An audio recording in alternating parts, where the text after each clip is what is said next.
And this pattern is always the same? With few variations. They pick the most dangerous enemy they can find, and it's themselves. All we need do is sit back and watch. Good evening, everyone. I apologize. This video has taken me a little while to make. I've seen things in the last 48 hours and had conversations with people in the last 48 hours that I never thought I'd see or really have in reality. I feel like Thursday morning I woke up in a Twilight Zone episode, and that feeling has only intensified over the past few days. Fans of this channel will be the first to tell you that I like to bring up the Twilight Zone quite a bit because I feel like we've been living in it for a while, and every once in a while something new happens and it's like, oh, yep, Twilight Zone. Here we are. But today we're going to go to a specific episode of the Twilight Zone. Today we're going to go to Maple Street for an episode called The Monsters Are Due on Maple Street. This was episode 22 of season 1, which originally aired in 1960. It begins with your average, idyllic, suburban American neighborhood with your picket fences on your tree-lined street where people are hanging out on their porches and kids are playing, and there's the ice cream truck and people are barbecuing, you know, your average, idyllic, suburban neighborhood. But then all of a sudden, a shadow passes overhead, and there's a flash of light and a loud noise, and everyone sees it, and they all think, oh, it must just be a shooting star. But then the power goes out, and the cars won't start, and the phones don't work, and suddenly everyone's in the street wondering what the hell's going on. And people start throwing out ideas and assuming things. And one kid talks about how he read about alien invasions. And there's the one guy who's trying to tell everyone to calm down, but people start getting all suspicious of each other, and they start throwing out accusations, trying to use things against each other, trying to read into everything. And as it starts to get dark, people start to get more freaked out. One of the people from the neighborhood actually warns everyone that if you just start trying to look for a scapegoat, everyone's going to eat each other alive. So they actually say that.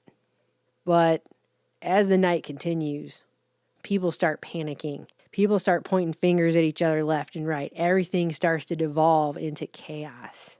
Then all of a sudden the lights start flashing off and on, and everyone starts going completely hysterical because they've now been primed and they're completely flipping out. Everyone it devolves into a full-on riot. People start throwing bricks through each other's windows and screaming at each other and fighting in the streets, and the whole thing just breaks completely down. Social cohesion gone. Everyone is just primal at that point. So we'll come back to that in a minute.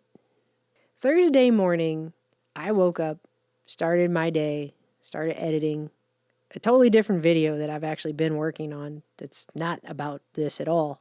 But I noticed that I suddenly had emails in my inbox from every company I have pretty much ever done business with, full stop. CEOs and customer service managers sending me messages about what this company or that company is going to do about the COVID-19. An update on the COVID-19. So even if you're not watching the mainstream media that is continuously harping on this and just talking about it nonstop all day, all night long, if you avoid that cycle of brainwashing about this, you're still going to get pummeled by it if you check your email or if you go to social media.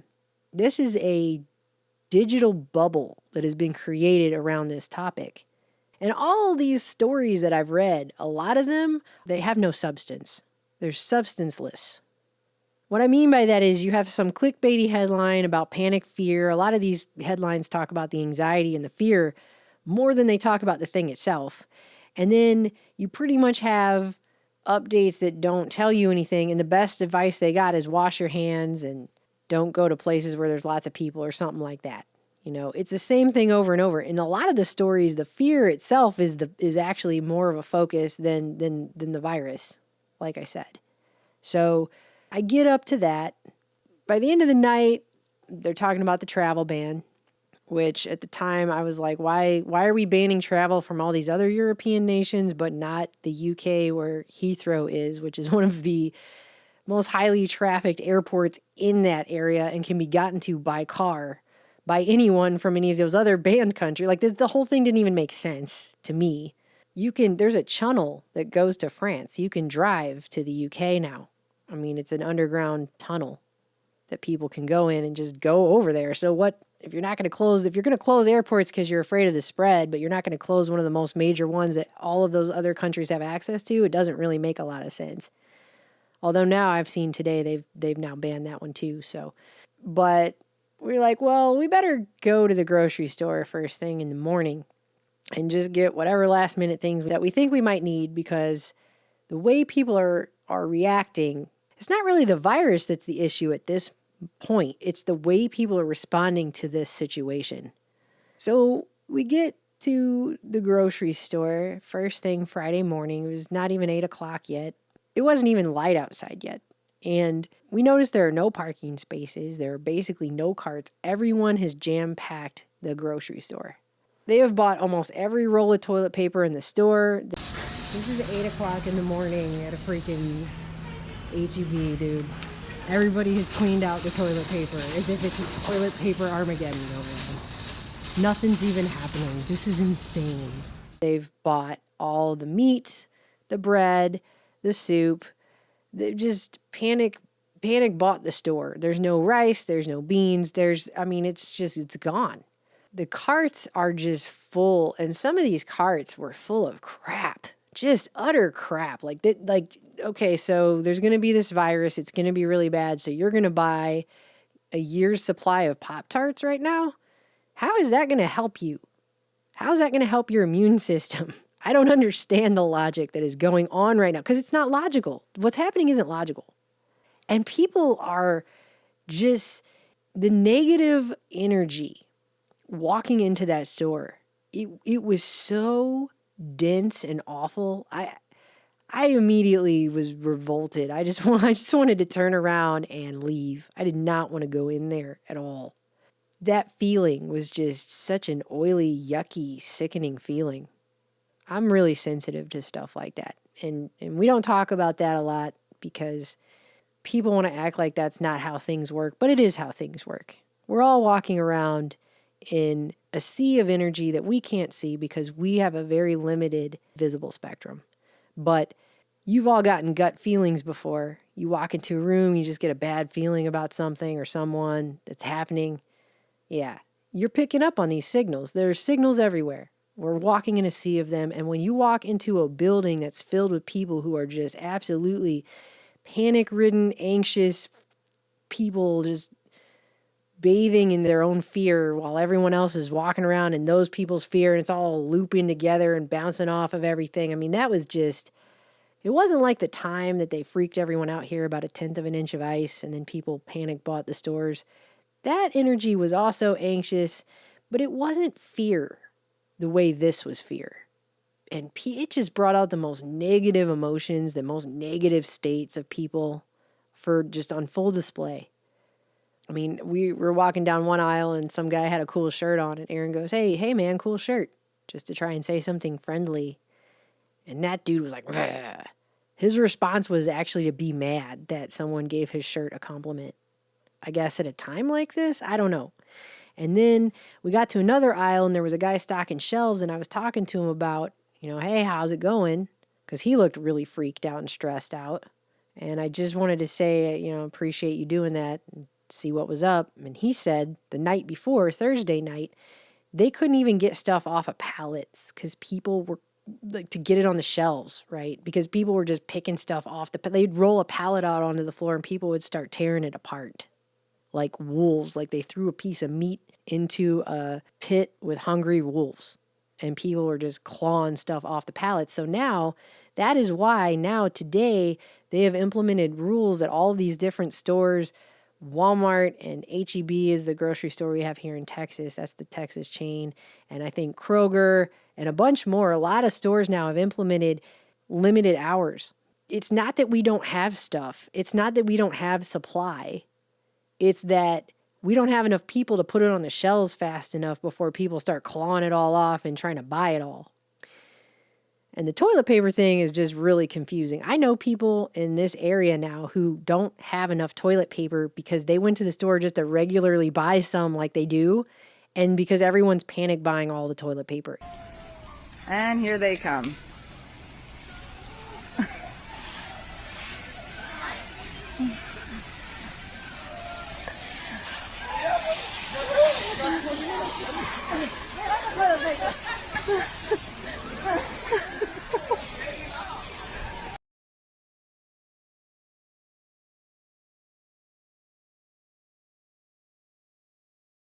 What do you think about this, Nicole? Somebody is going to get hurt.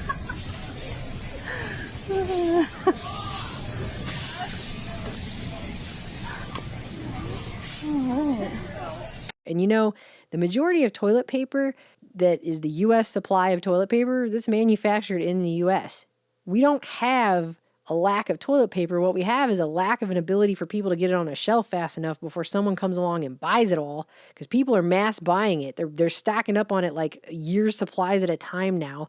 So now here in the H-E-Bs in this state, they have implemented rationing of items. Like you can only buy 2 of everything now, not just water, which they've also said you can only buy 2 waters, you can only buy 2 toilet papers, you can only buy 2 hand soap. There's a whole list of things. You're only allowed 2 pasta, I saw. You can only buy 2 things of pasta. There's a whole list of things that you're only allowed to have 2 of now at the store. And while I'm talking to this stalker who's telling me about how awful it was to work while people were doing that, because it sounds like the worst Black Friday you've ever been to, which is already really bad, because that's not even really for that good of a reason when people start acting like that on Black Friday. At least this is a little bit better of a I mean, although I will say, there's not even a single case in the county that I live in. Not even a single confirmed case here. So this is the response people are having, and there's not even a single confirmed case where I live. This woman comes around the corner, and I guess I was in her way, and she basically snarled at me. "Excuse me, please." Like really, like a cat, like when a cat hisses at you. You know, it was basically this lady, because she's in such a damn hurry, because she's got to get, whatever I was standing in her way from getting, and she's got to get it right now. It was hateful. It was unnecessary. Of course I would have moved out of her way. "Oh, I'm sorry. I came here right now to stand in your way. That was the whole reason I came to the store this morning, was to stand in your way." Obviously, that's totally what I was up to. I mean, that's the way she acted. It was just ridiculous. It was not based in logic or rational thinking. But that kind of attitude was just, the whole place was like that. It made my skin crawl. Then I get up to the checkout line, which is, by the way, backed all the way down the whole freaking thing.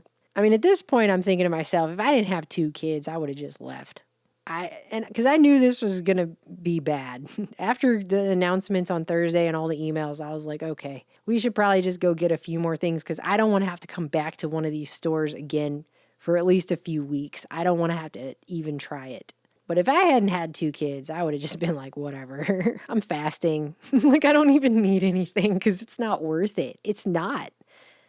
So I go up and I get in this crazy long line, and there's a man in front of me who just keeps running back into the freezer section and grabbing stuff and chucking it back into his cart. Frozen pizzas and whatever. I don't know. But he was sprinting like he was a contestant in the game show Supermarket Sweep. I don't know if you guys remember that game show they used to have where you run around the grocery store, try to throw all this stuff in your cart. That's what it was like. He was in full panic mode. One more thing, one more thing, one more thing. And he just kept running, and then throwing things in. And everyone else's carts were just piled high with stuff. Just so much that it was almost falling out the sides of the carts, And just that feeling of just everyone freaking out, being so angry and panicky, just all circling back in on itself. It was just really nasty. It was just a nasty thing. So then we leave, and what do you think about all that? That was insane in there. This is crazy. This is about 8 a.m. We waited in line. It was only 10 minutes. The line wasn't so bad, but this parking lot is packed. This is what it looks like at peak hours when people get off of work. This is 8 a.m. I haven't been to the store this early very often, but when I am, there's hardly anybody there. There's hardly anybody here usually. Yeah. This is nuts, man. At this point, I'm starting to document things because I figure I'm going to probably need to talk about some of this stuff. And we decided to drive over to the Costco just to see what's going on over there. Not only is it the same thing, but they have police stationed at the front door of the Costco. And I didn't find this out until later, but the reason is because people have been beating each other up in these big box stores over, I guess, toilet paper. I don't know. Fights have been breaking out at Costco's and Sam's Clubs, and who knows where else, over buying things. I have a good friend who lives in Washington, and I'm sure a lot of you have heard what's going on up there. And she said she was at a Costco, and a woman who was wearing a lot of perfume walked in front of her, and she's sensitive to that, and it made her feel like she needed to sneeze. So she sneezed into her sleeve. She said everybody stopped what they were doing and turned around to glare at her. One lady's mouth dropped open, and she dropped the thing of beans that she was holding, and everyone was just staring at her as if she had the plague. And she said for the first time, she actually had to think about whether or not she was about to get mob violence perpetrated against her because she sneezed in public. And I don't even think sneezing was on the list of official symptoms. So, and she could see in that moment how easy it would be to have mob violence because they're walking around in this sea of just the most negative human emotions just swirling around and bouncing off of each other. I guess they probably don't even realize they're doing that, but they're just picking up on it like a receiver and just feeling all that stuff subconsciously. And when you're already freaking out and then you walk into that, it's like a trigger is now going off in people and they're losing it. And again, this is in a county where there has not even been a single case. Then I go home and it's like every banking institution, every hotel I've ever stayed at. On Friday, it was every grocery store I've ever shopped at that had my email for any reason at all. I'm getting, and I'm like, oh, this seems very coordinated almost. How it's every single grocery store, really? I got that one email that I pretty much, it's like super old from 20 years ago, and I just use it for whatever crap because it doesn't even matter to me. And it's just COVID on loop. Don't they say repetition is the simplest form of brainwashing? Well, that's what's going on. And then today we decided, well, we're probably not going to want to go to Austin for a while. So maybe if we have any errands we need to run, like these library books that are due back and stuff like that, we better go take care of whatever because I'm not going to want to go there either. So we decided to go to Austin today, and anyone who's been to Austin or used to live here, you're going to know what I mean when I say this. I-35 was almost traffic-free. This I-35 in Austin on a Saturday at 5 o'clock. It's never like this. It's usually backed up. You're never allowed to go to the speed limit because there's usually so many people. But this is just very light traffic. I've lived here 8 years now, I think. I've never seen it like this. I mean, there's still people, there's just not that many. At 5 o'clock in the afternoon on a Saturday, and not any Saturday, but the first Saturday before spring break week officially begins. So what does that tell you? I was able to drive the entire expanse of Austin on I-35 in a half an hour. That is unheard of. Normally, it's bumper-to-bumper traffic that's stop and go. You'll be lucky if you can get your car to go 40 miles an hour on I-35 on a Saturday, pretty much most of the day until after dinner. The roads were largely deserted. There were cars on the highway, but it wasn't very many. We were able to do the speed limit for once on I-35. This is just unheard of. And they have those little signs, those little electronic signs over the roadways at various intersections that say things like, don't text and drive, y'all, and, don't drink and drive, it's bad, and stuff like that, but they changed them all. Now they say, wash your hands, and if you're sick, stay home. And there was just something so eerie about an almost deserted street with this sign just flashing these two messages over and over on loop under cloudy skies, because we've had cloudy skies now. It's not even really clouds, it's just murky, whiteout skies for days. And there was just something so eerie about the whole scene. Anyways, I have other things that I feel, there are other things that need to probably be said on this topic, but the first and foremost thing that I just feel like I need to say is all I hear from anyone is wash your hands. All they're telling people to do is wash your hands and limit potential contact. Wash your hands, wash your hands, wash your hands. But you know what? There's something else that everyone needs to do too. Because the things that happen in your body, all the things that happen in your body start on a psychic level. And I think it's kind of ironic that this is a coronavirus. Because what's a corona? What's the corona normally? It's the aura, right, around the sun that you can only really see during a total solar eclipse. Fear is the mind killer. Remember that scene in Dune? She's got his hand in the box and she's telling him all this stuff that's happening to his hand, and he's telling himself, fear is the mind killer. Don't give in to the fear. Your immune system is taxed by constant stress and constant anxiety and constant panic and fear and freaking out.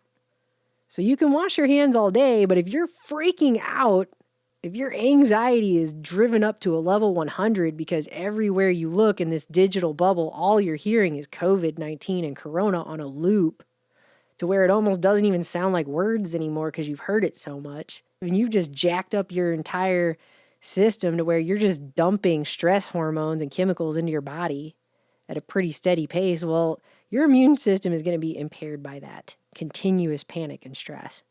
Continuously stressing someone out is a great way to drive their immune system to a point where if there is a virus, if there is a flu, if there is a cold, if there is something, it's going to be a lot easier to catch it, right? This is some of you that went to college and you remember finals week. You get all stressed out in the lead up to finals week.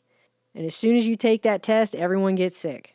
It used to happen to me every semester because I'd get all stressed out trying to cram for all my finals and everything. And then I would end up getting sick that week because my body couldn't handle the continued repeated stress of freaking out and staying at this constant state of low-level to mid-level anxiety to now what's just full-on high-level anxiety that people are having. So fear, that's the mind killer. And our realities are based on the signals that are sent to our brains from our sense organs to build the perceptions that we have of our reality. So if we're just constantly listening to all this fear about what's gonna happen, not what's happened yet, not what is actually happening physically where you are. I'm talking about the projections and all the constant repeating. It's like just pushing a button, a panic button in someone's forehead just over and over and over, right there in their corona, right? That's not going to help you. Buying a cart full of Pop-Tarts and frozen pizza and freaking out is not going to help you. It's not a helpful thing for you to do to yourself or to anyone else either. This isn't helping, And it doesn't even matter at this point what's literally going on in the physical world with which some of these people exist in, because their reality has already been shaped and molded and given to them by this inundation, this digital bubble of information overload that is just basically constantly hitting that panic button. And it's going to tax the immune system. And you know what? You can wash your hands all day and buy every Clorox wipe that ever existed on the planet. But if your immune system is taxed, see what I'm saying? And not only does your mind create your perceptive reality, but our minds are so powerful that There have been cases where a woman has believed she is pregnant and she has had every symptom of pregnancy. I saw one time there was a story about a woman who grew an amniotic sac. That's how strong the mind is. They call it pseudosciasis. Is that how you pronounce that? And it says that doctors suspect the psychological factors actually trick the body into thinking that it's pregnant. You can trick your own body into thinking you're pregnant. That is how powerful the mind is. People have thought themselves out of having cancer before. They have cured themselves through the power of positive thinking. I mean, the brain is insanely powerful. This is why we have such a thing as placebo effect, where you take something and you think it's doing something, and so it does something because you think it does. So what goes on in your mind is very important. I've even watched, and you know what? I am not going to play these clips. A lot of times when I do these videos, I'll make montages of clips to prove my point. I don't think I need to do that right now. I definitely don't want to make you witness just 27 people saying the word fear, but that's what it is. Even when the stock market thing happened just the other day, the lady was like, fear drove the markets today. Then I watched a mayor of one of our larger cities give a press conference, and the whole press conference was about freaking people out. It was not about calming anyone down the way he was talking. I couldn't believe it, because normally when they give these press conferences, they usually try to get everyone to remain calm. But it's almost like the words he was saying were trigger words that were trying to trigger people into freaking out more. So I'm not going to play any of these clips. I refuse.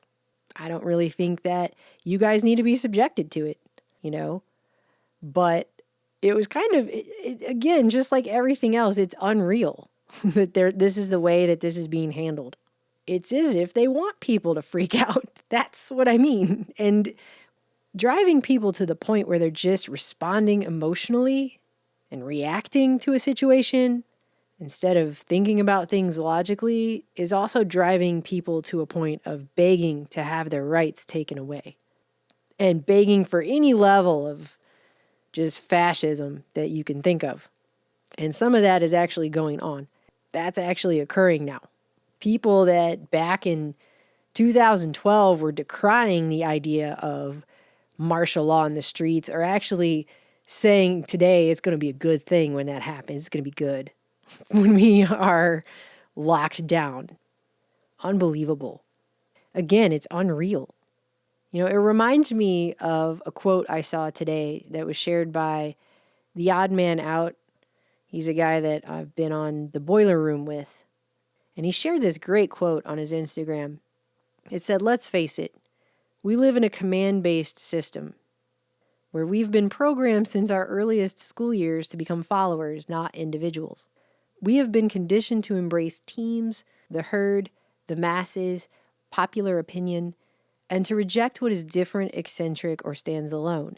We are so programmed that all it takes for any business or authority to condition our minds to follow or buy something is to simply repeat a statement more than 3 or 4 times until we repeat it ourselves and follow it as truth or the best trendiest thing.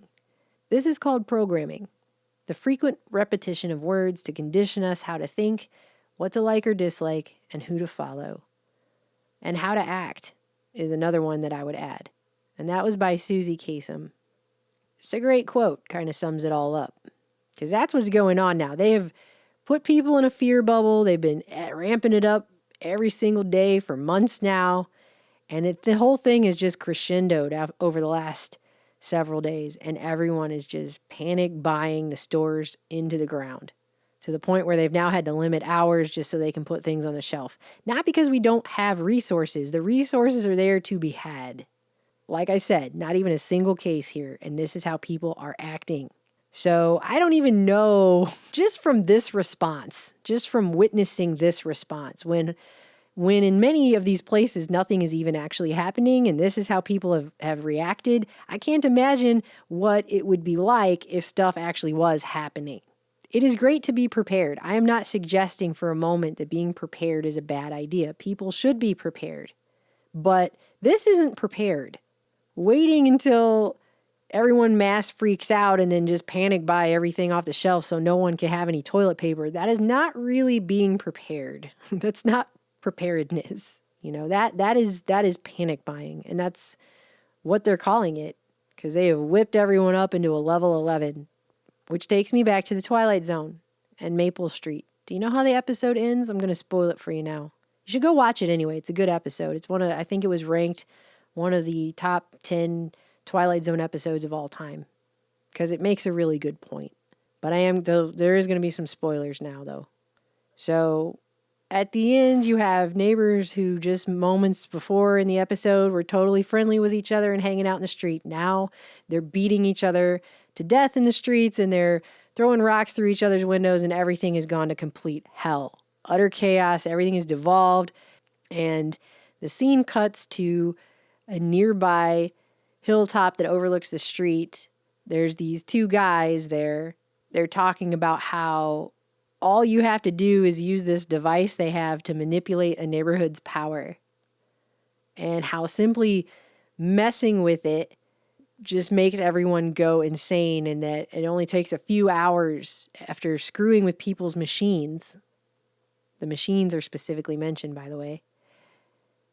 That's all it takes for people to descend into complete and utter anxiety, paranoia, chaos, panic, and flip out on each other. And it's a pattern that they've done in other cities, and it can be exploited. Sit back and watch the pattern. And this pattern is always the same? With few variations.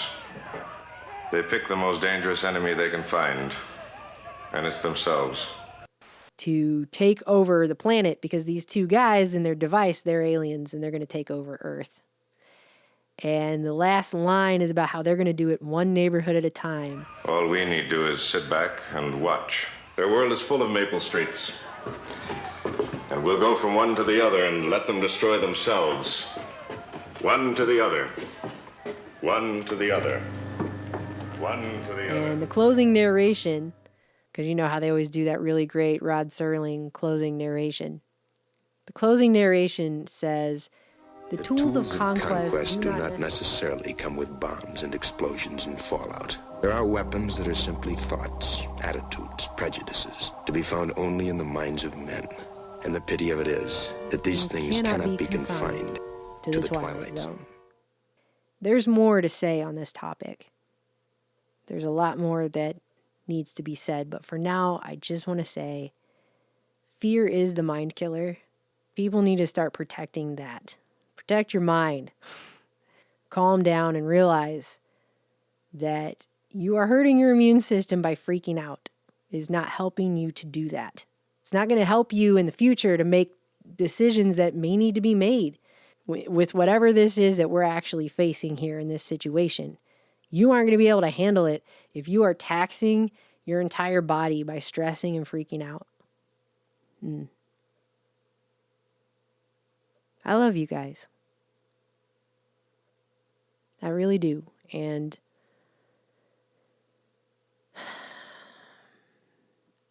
I certainly wish I could come on here and say something else, but for now I feel like that's what I really needed to say at this time. And so I'm gonna stop this for now, but I'll talk to you guys soon.